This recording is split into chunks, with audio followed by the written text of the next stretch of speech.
session of the first half of the Ops track. Just to remind you, there is a lot going on today. And the next speaker up is Ian Shield. Ian, welcome. Thank you. Very excited to be here. You. The 3 metrics that really matter in your customer journey. I cannot wait. The stage is yours. Fantastic. Hey, thank you so much. Appreciate the introduction. My name is Ian Shields. I'm the Director of Marketing Ops Demand Generation at EcoVadis. Want to talk about those 3 metrics that really matter in your customer journey today. Just a little bit more about me. Interesting fact, yes, my favorite partner dance is West Coast Swing. If you're familiar with some social dancing and partner dancing, fantastic. If not, might be worth looking up West Coast Swing on YouTube. Really cool. So let's get into this topic. I invite comments, questions into the chat as we go through this. Definitely address those at the end. So getting into the origin of this topic. With the current economic circumstances,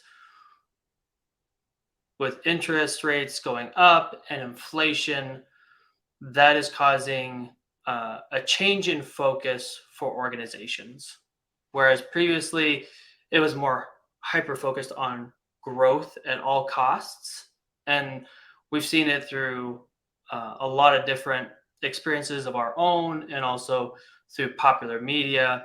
Well, because of these changes in our world, now it's the focus has changed in the board meeting and among the executive team. They're more focused with efficient growth, sustainable growth, being accountable to those dollars, and that rolls down into marketing. And that our goal is pipeline and revenue, so we need to be more efficient and more accountable with the activities and programs that we run. So the questions start to come up more and more around the themes of, well, how is progress measured toward revenue goal? And as well as what marketing and sales activities can we correlate to revenue? And it happens in a lot of different topics that you probably heard about, the need for multi-touch attribution, or doing some more advanced data models. This is the theme that's happening. But there's a simplified way to approach this that's scalable and robust that I've found, in that revenue is a simplified single statistic about many customers' journeys. So a lot of different paths, and no path is the same. Well, but along that, each individual path that a customer takes, from going to your website and doing research and webinars and then meeting with sales for a demo and then going through that sales journey and pipeline, becoming a customer, and on, along that full journey, there are major milestones that you identify in your organization. The goal is revenue, but at each milepost you can measure, okay, well, what's the quantity? Who reached that milepost? What was the conversion rate from one who was at step 1 going to step 2? And how fast did they go to step 1 to step 2?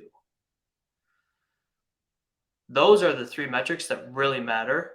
And regardless of whether you're doing product-led growth or a traditional enterprise sales model, if you know your goal, split up each step along that journey and put a stake so that your full organization knows that these are our life cycle stages. And then between each one, you can measure what's the quantity, what's the conversion rate, what's the velocity.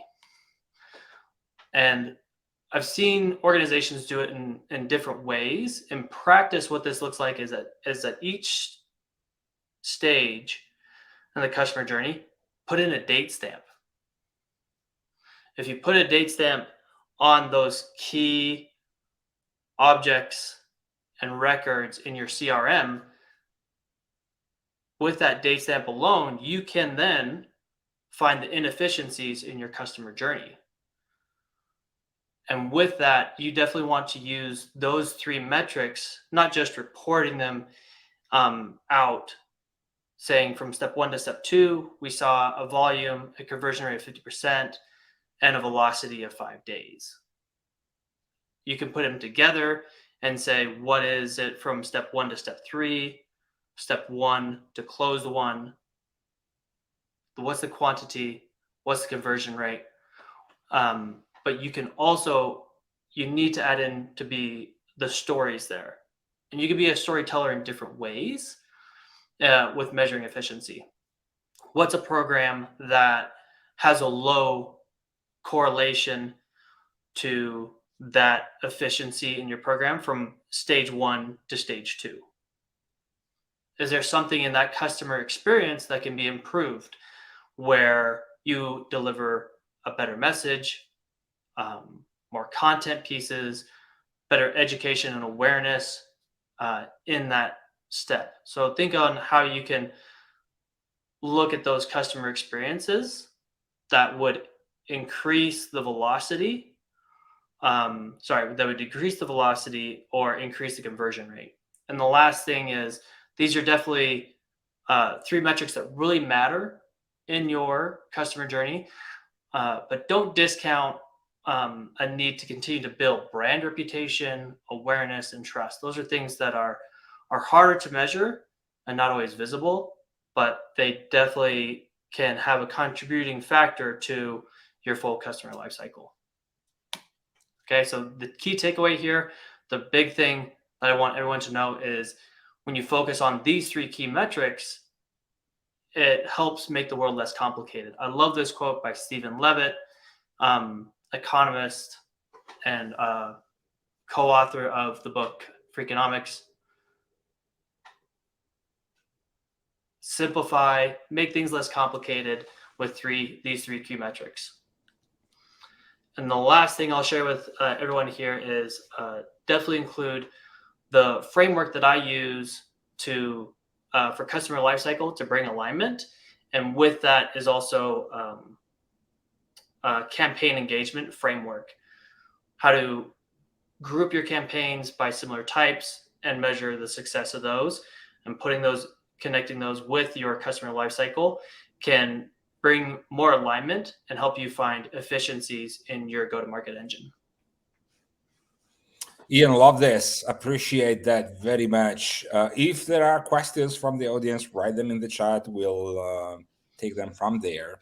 Can you go back to that in practice slide for a second, if you don't mind? So, sure.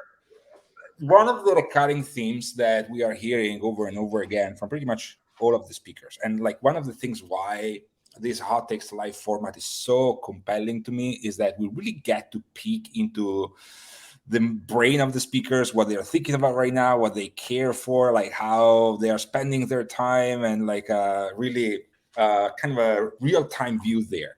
So we are hearing this message over and over again, as I'm sure everyone is, around measurement, efficiency. And like your starting point is not different in that sense, but then there is an interesting spin, which I think I see here around, sure, yes, that's a starting point and that's important, but it's not the whole story. And so there is also this like additional layer around how you use that as a starting point to align the organization internally, that storytelling part to inspire actions and next steps within the rest of the organization, as well as improve the situation that you currently are looking at. Would you say that that's fair? Absolutely.